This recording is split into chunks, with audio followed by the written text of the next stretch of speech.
Professor Costa, thanks a lot for joining us on Newsnight this evening.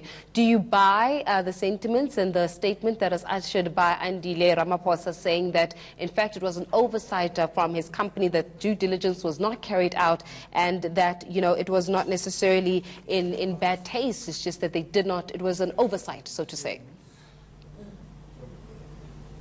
Well, this come now for quite some time on. It started with a follow-up question in Parliament by the leader of the DA. And since then, first of all, President Ramaphosa gave an answer which he, in the end, withdrew, and then gave a different answer about himself and not about his son. I think this becomes a very messy situation because it looks like the latest concession made by Andile Ramaphosa is as a result of investigations done by some of the media companies, and not because from his own point of view. And I think these are all indicative of the fact that we don't have yet a clear answer of what has happened. And clearly the Ramaphosa family tries to keep this away from the public as much as possible, because of the fact that we are in the midst of the election campaign, and it can only harm the ANC in the end. Well, of course, there would be a need to cover up, so to say, this kind of conundrum that they may find themselves in, especially pertaining to his son having been involved with this, with the accused Bosasa. But in that way, by actually initiating cover-up operations, I mean, just this month, the president refused to actually tell Parliament how much earnings he obtained from Bosasa. So in that way, by actually refusing to reveal information, does that then not send an actual witch hunt for the truth? And if so, further tarnishing the image of the president, which is a critical moment for the ANC at this moment? Yes, but that's exactly what I have in mind with this, is the fact that, first of all, the amounts of money that were mentioned are not the one that we have now heard of lately. President Ramaphosa also dismissed that his son has been involved in any of this in the past. Now they have acknowledged that indeed did happen. And I think what we've seen at the Zondo Commission in the last number of months, the way in which Bosasa has been exposed, and their connections or relations with government persons, the correctional services specifically, how that has been delegitimizing that relationship between those.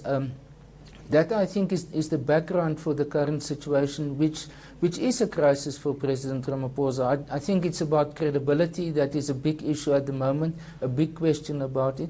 The fact that the Ramaphosa family didn't sort of declare that in the past, although one has to say that what the business of a son is not necessarily the same as that of the person himself or the president himself. But still, it's so close to the president, and it is with such a controversial company that I think we as the public would have expected that they would have been more frank, more open, more accountable of what has happened in the past. But I have to ask, do the masses care, Professor? And you and I can sit here and debate about the cover-up and the impact that this could possibly have during the election campaign and the tarnishing of the credibility of President Cyril Ramaphosa. But ultimately, do the masses care? The people who are in rural KwaZulu-Natal or in the Eastern Cape or in Mpumalanga or in the Northwest Province, the masses, do they actually care about this conversation that you and I are having around Andile Ramaphosa, or is it a case where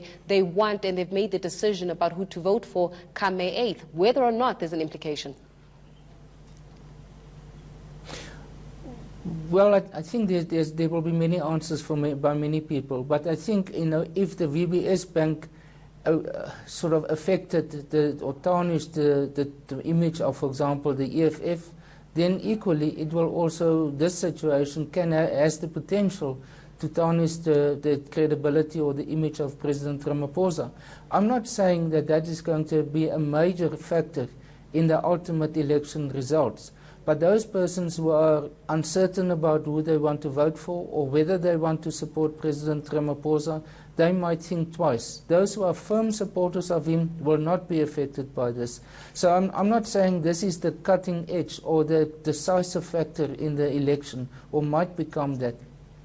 If it develops into something where there are more exposures, there are more information coming forward, then I think one will have to think twice what will be the impact of this.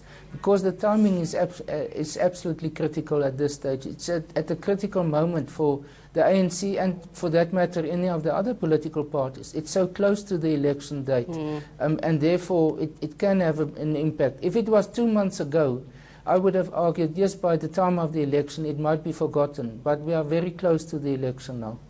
Well, Professor Dekotsa, is certainly one story that has been evolving, and I'm sure it is a wait and see at this particular moment in time. We're going to leave our conversation there. Professor Dekotsa, who is a political analyst from the University of South Africa, giving us the latest there as Andile Ramaphosa admits that Bosasa paid him R2 million in business dealings.